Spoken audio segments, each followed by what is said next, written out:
இங்க 2 கொள்ளக்காரங்க 1000 வருஷம் பழமையான ஒரு சவப்பெட்டியை தோண்டி எடுக்கிறாங்க. அந்த சவப்பெட்டியை திறந்து பார்த்துட்டு பயங்கரமா ஷாக் ஆகுறாங்க.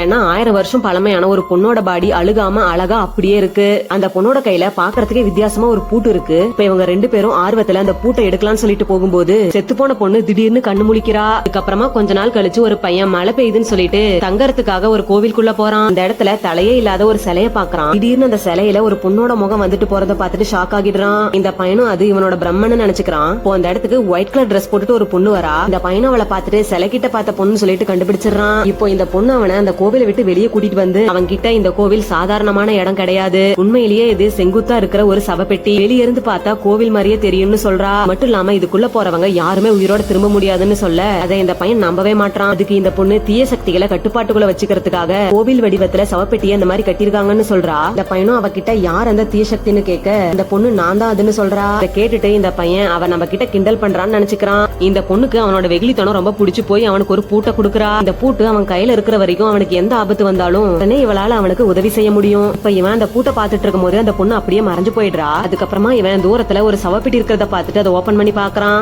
அந்த சவப்பெட்டிக்குள்ள தன்னோட பேசிட்டு இருந்த பொண்ணோட பாடி இருக்கிறத பாத்துட்டு பயங்கரமா ஷாக் ஆகிடுறான்.